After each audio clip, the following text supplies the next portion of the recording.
승무패 34회차 현미경 분석 1부 첫 번째 경기는 김천 상무와 제주의 경기입니다. 저는 승패 투폴로 가보도록 하겠습니다. 항상 말씀을 드리지만 풋볼살롱의 최종픽을 그대로 따라가지 마시고 살롱 코멘트 분석 내용을 기반으로 나만의 픽을 조합을 하실 때 고등수 적중에 이를 수가 있습니다. 특히 풋볼살롱이 투폴 추천이나 독식픽 추천을 적극적으로 해드리는데 그러한 픽들은 폴더스 부족으로 가져가지 못하는 상당히 아까운 픽들이기 때문에 들어보시고 자신의 뜻과 일치를 한다면 이변을 한번 노려보시기 바랍니다. 이번 회차 같은 경우에는 자료 취합 시간이 굉장히 촉박했고 업로드 시간이 늦어졌기 때문에 최대한 살롱 코멘트만 빠르게 짚고 넘어가도록 하겠습니다. 이 결장자 및 최근 데이터 같은 경우에는 구독자 여러분들이 화면을 멈추셔서 확인을 해 주시기 바랍니다.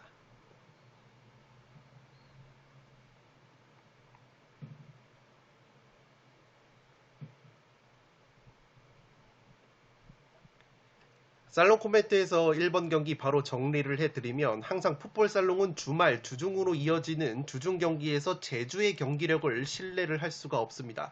이 제주의 경우에는 원체 활동량이 많고 역동적인 축구를 남길 감독이 지향을 하다 보니까 실제 주중 경기에서 체력적인 어려움을 겪을 때가 상당히 많습니다. 홈 경기를 치르면 또 다음 원정 경기를 비행기를 타고 와서 준비해야 하는 부분 때문에 체력적인 이중고까지 있는 제주라고 보시면 되겠습니다. 최근에 제주도 한창 좋았을 때보다는 경기력이 떨어져 있고 3경기 1무 2패 하락세에 빠져 있습니다. 물론 김천의 경우에는 리그 9경기에서 승리가 없지만 한 번쯤 반등할 타이밍이라고도 보여집니다. 제주 같은 경우에는 안현범, 정우재 윙백을 앞세워서 측면에서 김천보다 우위를 가져갈 가능성이 높지만 이 두 선수 같은 경우에는 대체가 불가능한 자원이기 때문에 주말 주중으로 이어지는 경기에서는 확실히 체력적인 어려움을 겪는 모습이 있습니다. 또한 제주 같은 경우에는 최근에 수비수 정훈 선수가 결장이 되고 있는데 위에 통계를 보시면 아시겠지만 제주의 수비수들 중에서 제공권이 가장 좋은 것이 정훈 선수이기 때문에 만약에 정훈 선수가 이번 경기도 결장이 된다면 제공권적인 측면에서도 제주가 의외로 어려움을 겪을 수도 있지 않을까 싶습니다. 실제 지표상으로는 제주가 김천보다는 공중볼 경합지표가 더 순위권이 높지만 김천 같은 경우에는 세트피스에서 한 방을 보여줄 수 있는 수비수들이나 공격수들이 있습니다. 특히 지난 전북전에서도 김천이 수비수 연재훈 선수가 헤딩 선제골을 세트피스로 만들어냈기 때문에 충분히 정훈 선수가 나오지 못한다면 제주를 높이에서 괴롭힐 만한 김천이라고 보시면 되겠습니다. 패턴적으로 봤을 때도 제주가 리그 2연무가 없기 때문에 원정에서 무승부 비율이 현저히 떨어지는 점까지 고려를 한다면 이변이 나온다면 무승부보다는 김천의 리그 10경기만의 승리로 부러질 가능성이 있어 보입니다. 최근에 조규성에게 집중이 됐었던 김천의 공격 루트가 울산 출신의 공격수 김지현 선수가 서서히 살아나면서 조금은 다변화되는 모습까지 있기 때문에 충분히 김천 쪽 이변을 노려볼 만한 매치라고 생각이 됩니다. 물론 제주 사이드도 가져가야 하는 것이 제주의 주민규 선수가 직전 김천전에서 3골 해트트릭을 기록을 하면서 승리를 견인을 했다는 점과 여전히 김천의 핵심 미드필더 고승범 선수의 출전 여부가 불투명한 점도 제주의 승리까지 가져가야 하는 이유라고 보시면 되겠습니다. 실제 김천이 고승범 선수가 부상으로 빠진 4경기에서 2무 2패로 승리가 없기 때문에 이번에도 고승범 선수가 나오지 못한다면 상당히 어려운 경기를 할 수 있지 않을까 생각이 되고 있습니다. 1번 경기는 승패 투폴로 가보도록 하겠습니다. 두 번째 경기는 성남과 포항의 경기인데 승패 투폴로 가면서 이변을 노려보도록 하겠습니다. 데이터적인 부분은 화면을 멈추셔서 확인을 해 주시기 바랍니다. 한 가지 짚고 넘어갈 데이터가 있는데 최근에 성남이 3승 7패로 포항을 상대로 압도적인 상대 전적의 열세가 있지만 최근 10경기 중에서 9경기가 모두 한 골차 패배였습니다. 그만큼 포항과는 끈적한 승부가 많았던 성남이고, 지난 시즌 같은 경우에는 홈에서 포항에게 3연승을 거뒀던 성남이기 때문에 그러한 홈에서의 은근 천적 데이터가 있다는 것을 확인을 해 주시기 바랍니다. 포항 같은 경우에는 최근에 윤평국이라는 골키퍼가 출전 여부가 불투명한데, 원래 주전이었던 강현무 선수가 돌아와서 지난 울산전 무실점 경기를 했기 때문에 강현무 선수가 공백을 충분히 메워줄 것으로 생각이 됩니다.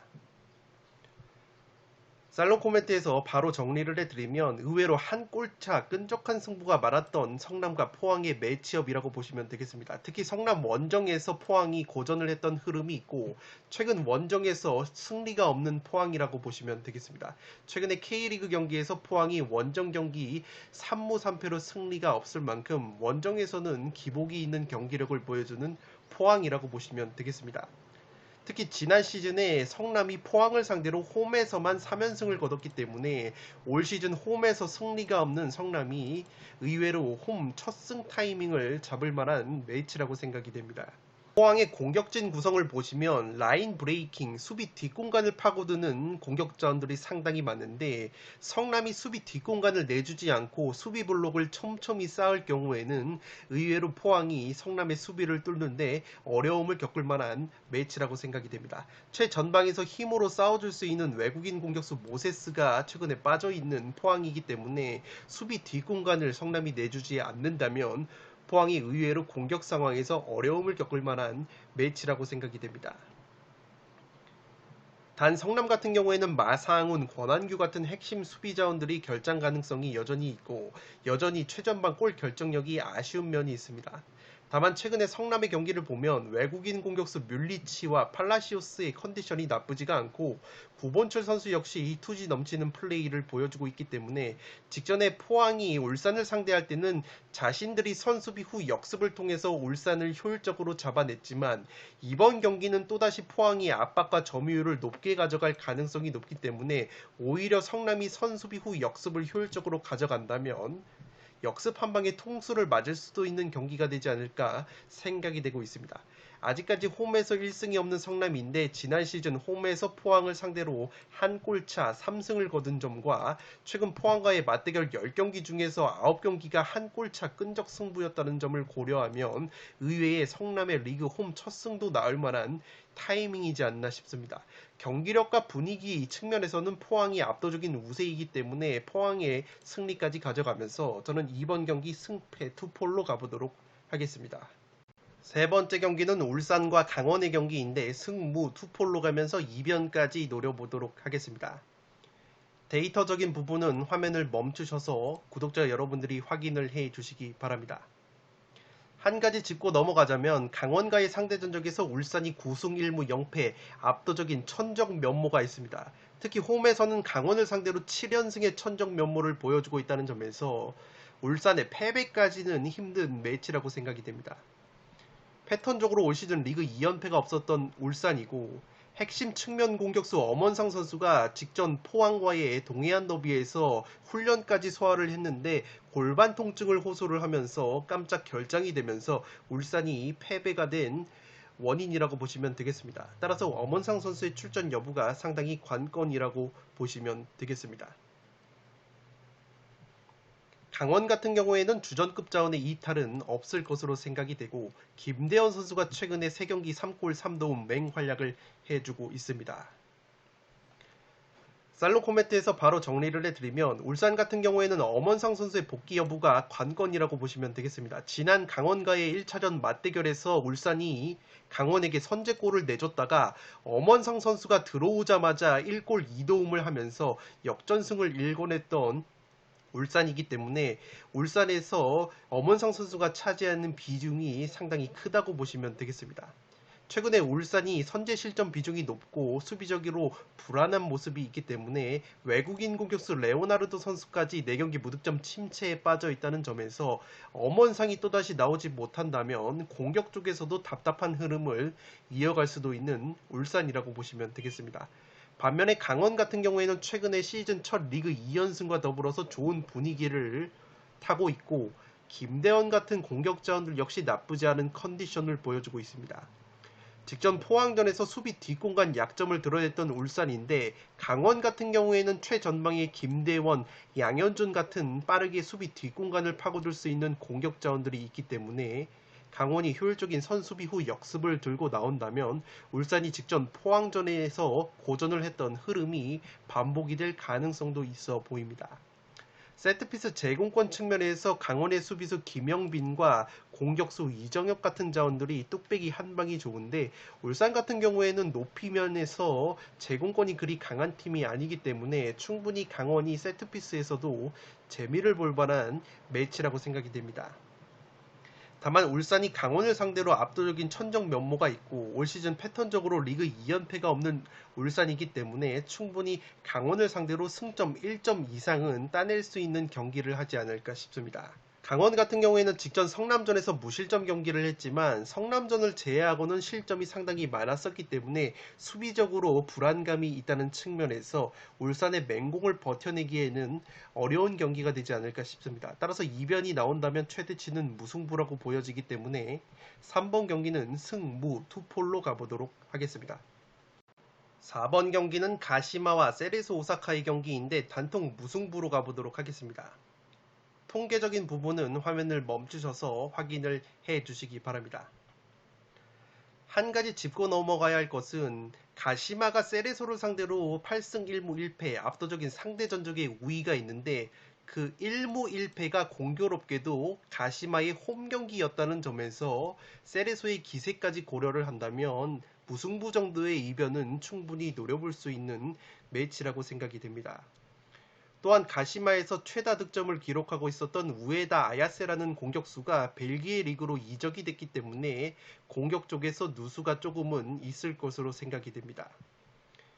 세레소 같은 경우에는 주전 왼쪽 풀백 야마나카 선수가 여전히 출전 여부가 불투명하고 베테랑 공격형 미드필더 키요타케 선수 역시 최근에 부상으로 빠져 있기 때문에 공격 쪽에서 세레소 역시 누수가 있을 것으로 생각이 됩니다.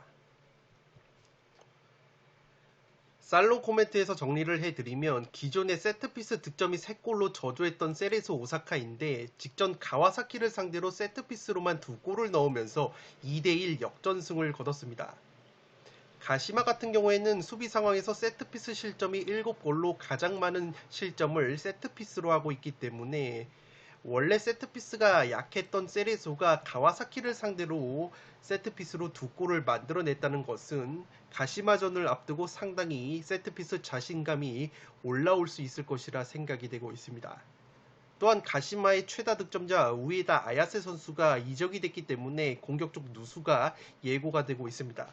물론 가시마에는 스즈키 유마와 아르투로 카이키 같은 한방이 있는 자원들이 있기 때문에 충분히 한 골 이상은 넣어줄 수 있는 가시마이고 가시마 같은 경우에는 최근에 세레소를 상대로 압도적인 상대 전적의 우위 8승 1무 1패 우위가 있다고 말씀을 드렸는데 공교롭게도 가시마가 1무 1패가 가시마의 홈구장에서 세레소를 상대했을 때 승리를 거두지 못했다는 징크스가 있습니다. 그렇기 때문에 최근에 세레소가 10경기 8승 1무 1패 상승세를 타고 있고 측면 공격에 굉장히 강점이 있다는 점에서 충분히 가시마를 곤욕스럽게 만들 만한 매치라고 생각이 되기 때문에 4번 경기는 단통 무승부로 가면서 이변을 노려보도록 하겠습니다. 5번 경기는 가시와 레이솔과 나고야의 경기인데 가시와의 단통패로 가면서 과감하게 이변을 노려보도록 하겠습니다. 폴더스에 여유가 있으신 분들은 그래도 홈팀 가시와의 승리까지 투폴로 가져가시기 바랍니다. 통계적인 부분은 화면을 멈추셔서 확인을 해 주시기 바랍니다. 한 가지 걸리는 상대 전적 같은 경우에는 가시와 레이솔이 나고야와의 상대 전적을 보시면 4승 2무 4패로 팽팽한 부분이 있는데 이상하게 홈 경기에서 3연패를 하고 있습니다. 모두 0대1 한 골차 패배를 당했는데 이상하게 가시와가 홈에서 나고야를 상대로 약했던 천적 면모가 있기 때문에 충분히 나고야의 역배를 노려볼 수 있는 데이터라고 생각이 됩니다. 물론 나고야가 원정 성적이 1승 3무 6패로 홈에서의 4승 4무 1패보다 원정에서 성적이 훨씬 더 떨어지는 팀이기 때문에 이 불안감이 있지만 그래도 과감하게 이변을 노려보도록 하겠습니다.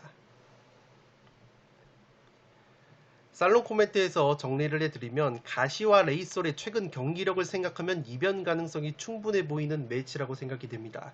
이 가시와로 투표율이 너무 몰렸다고 생각이 되고, 일단 나고야 같은 경우에는 가시와 원정에서 최근에 3연승 1대0 승리를 거뒀을 정도로 이상하게 가시와 레이솔 원정에서 강한 모습을 보여주고 있는 나고야라고 보시면 되겠습니다.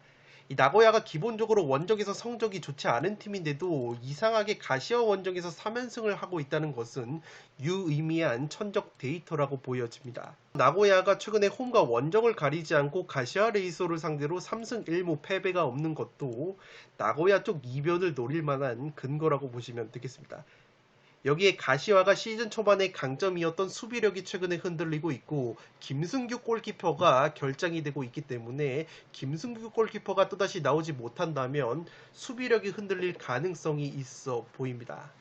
패턴적으로 봤을 때 나고야가 기본적으로 무승부가 많은 팀인데 올 시즌 리그 3연무가 없었고 현재 2연무 중이라는 점과 가시와 레이솔이 올 시즌 J리그에서 무승부가 가장 적은 팀이라는 점, 그리고 양팀 맞대결에서 무승부가 별로 없는 흐름인데 직전 맞대결에서 무승부가 이미 나왔다는 점을 고려했을 때 무승부보다는 승패 사이드라고 보여지고, 전술적으로도 가시와 레이솔이 세트피스 실점이 J리그에서 10골로 세트피스 실점이 가장 많은 팀인데, 나고야 같은 경우에는 공격력이 좋지 못한 팀이지만 그래도 세트피스로 그나마 가장 많은 골을 넣고 있다는 점에서 가시와 레이솔의 세트피스 수비 약점을 충분히 공략할 만한 매치라고 생각이 됩니다. 지난 1대1 맞대결 무승부 당시에 양팀에서 골을 넣었던 선수들의 컨디션을 비교해봐도 나고야의 에이스 마테우스 선수가 가시와 레이솔의 호소야 마오 선수보다 컨디션이 최근에 좋다고 보시면 되겠습니다. 이 호소야 마오 선수 같은 경우에는 아시안컵을 다녀온 이후에 두 경기에서 무득점 침체인데 확실히 경기력이 떨어진 모습이 있어서 나고야 쪽의 이변을 과감하게 노려볼 만한 매치라고 생각이 됩니다. 따라서 저는 과감하게 가시와의 단통 패배로 가는데, 폴더스의 여유가 있으신 분들은 가시와 레이솔의 승리까지 가져가 보실 것을 추천드리도록 하겠습니다. 6번 경기는 도쿄와 삿포로의 경기인데 도쿄의 단통 승리로 가보도록 하겠습니다. 폴더스의 여유가 있으신 분들은 삿포로 사이드 이변을 노려보시기 바랍니다. 통계적인 부분은 화면을 멈추셔서 확인을 해 주시기 바랍니다. 최근 홈에서만큼은 삿포로를 상대로 4연승 중인 도쿄라고 보시면 되겠습니다. 삿포로 같은 경우에는 직전 경기 교토상과 원정에서 1대2로 패배를 당했는데 주전 골키퍼 스게노 선수가 퇴장을 당했기 때문에 이번 경기 결장이 된다고 보시면 되겠습니다. 살롱 코멘트에서 정리를 해드리면 개인적으로 도쿄의 경기력에 비해서 도쿄 쪽으로 투표율이 너무 몰린 듯한 느낌은 있습니다. 직전 후쿠오카전에서 도쿄가 측면 수비의 약점을 드러냈는데 삿포로의 경우에는 측면 자원인 스가 다이키와 카네코 타쿠로 선수의 개인 돌파와 크로스가 상당히 날카롭다고 보시면 되겠습니다. 물론 도쿄가 최근에 홈에서 삿포로를 상대로 4연승 상대 전적에 우위가 있고, 삿포로 같은 경우에는 J리그에서 실점이 가장 많은 팀인데다가 원정에서 실점이 무려 15골이나 증가를 하기 때문에 가뜩이나 실점이 가장 많은 팀인 삿포로가 주전 골키퍼 스게노까지 또다시 나오지 못한다면 수비적으로 흔들릴 가능성이 높아 보입니다. 실제 최근에 삿포로가 좋지 못했던 흐름 속에서 이 스게노라는 골키퍼가 부상으로 빠져있던 기간에 실점이 상당히 많았는데, 스게노 선수가 복귀를 한 다음에 귀신같이 간바 오사카전에서 무실점 경기를 했지만 직전 경기에서 스게노가 퇴장을 당하면서 이번 경기 또다시 결장이 되기 때문에 또다시 삿포로가 수비 불안감을 노출할 가능성이 있어 보입니다. 다만 삿포로 같은 경우에는 직전 교토상가전에서 한 명이 퇴장을 당한 상황에서도 나쁘지 않은 경기력을 보여줬기 때문에 확실히 간바 오사카전 승리를 기점으로 경기력이 올라오는 모습이 있습니다. 최근 도쿄의 경기력과 흔들리는 수비력을 고려하면 아무리 홈팀이라고 할지라도 도쿄 쪽으로 투표율이 너무 몰린 느낌이 있기 때문에 폴더스의 여유가 있다면 삿포로 쪽 이변을 취향껏 노려볼 수 있는 매치라고 생각이 됩니다. 6번 경기는 도쿄의 단통 승리로 가는데 폴더스의 여유가 있으신 분들은 과감하게 승패로 갈라보실 것을 추천드리도록 하겠습니다. 현미경 분석 1부 마지막 경기는 요코마리와 산푸이로의 빅매치입니다. 저는 승무패로 지으면서 이변을 노려보도록 하겠습니다. 통계적인 부분은 화면을 멈추셔서 확인을 해 주시기 바랍니다.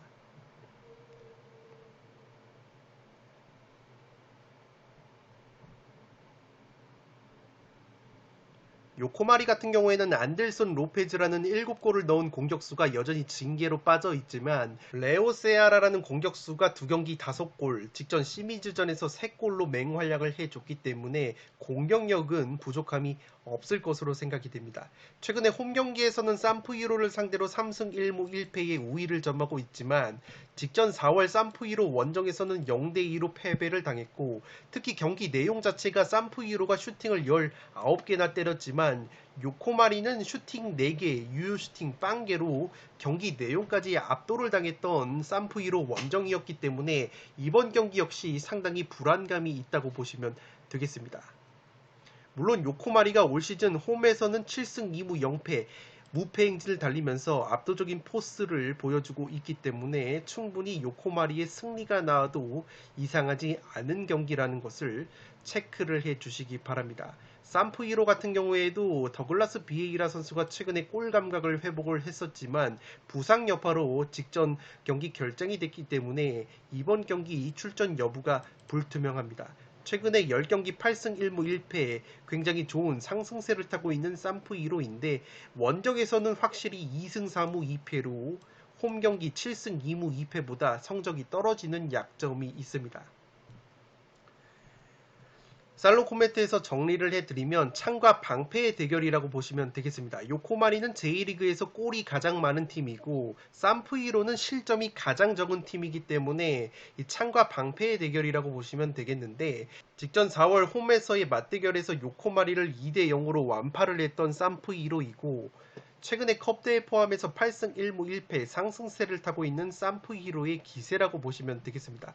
요코마리 역시 리그 5연승 상승세를 타고 있는데 안델손 로페즈가 빠졌음에도 불구하고 레오 세아라라는 또 다른 외국인 공격수가 절정의 골 감각을 보여주고 있습니다.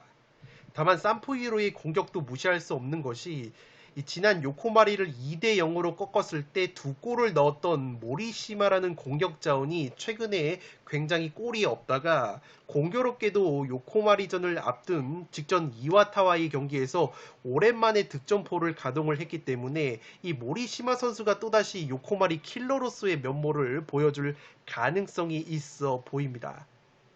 또한 요코마리 같은 경우에는 세트피스로 올 시즌 가장 많은 실점을 하고 있는데 산푸이로가 세트피스로 올 시즌 가장 많은 골을 넣고 있습니다. 특히 유의미했던 것은 뭐냐면 직전 이와타전에서 산푸이로가 3대0 완승을 거뒀는데 이와타 같은 경우에는 세트피스 실점이 J리그에서 가장 적은 팀 중에 하나였습니다. 그런데 세트피스 수비가 굉장히 좋은 이와타를 상대로 산푸이로가 세트피스로만 2골을 넣었다는 것은 세트피스 수비에 약점이 있는 요코마리를 상대로도 충분히 세트피스로 재미를 볼 만한 매치라고 생각이 됩니다. 물론 요코마리가 최근 홈에서는 산푸이로를 상대로 상대 전적에 우위가 있고 J리그에서 측면 크로스 공격이 가장 강한 요코마리라는 점에서 산푸이로의 측면을 공략할 만한 매치라고 생각이 되기 때문에 개인적으로 승무패가 모두 보이는 경기라고 생각이 됩니다. 요코마리가 올 시즌 측면 크로스 패턴으로만 무려 15골을 넣고 있기 때문에 산푸이로의 측면을 충분히 공략할 만한 매치라고 생각이 됩니다. 7번 경기는 승무패로 지으면서 이변까지 함께 노려보도록 하겠습니다. 네, 이것으로 승무패 34회차 현미경 분석 1부를 모두 마치도록 하겠습니다. 저는 연이어서 2부를 촬영을 해서 구독자 여러분들의 흐름이 끊기지 않도록 업로드를 해드리겠습니다. 영상이 도움이 되신 분들은 좋아요와 구독 버튼을 눌러주시면 풋볼살롱 채널에 크나큰 힘이 됩니다. 구독 버튼 옆에 종 모양의 알림 설정을 해주시면 그 누구보다 빠르게 양질의 축구 승무패 프로토 관련 분석 컨텐츠를 만나보실 수 있습니다. 지금까지 풋볼 살롱이었습니다. 감사합니다.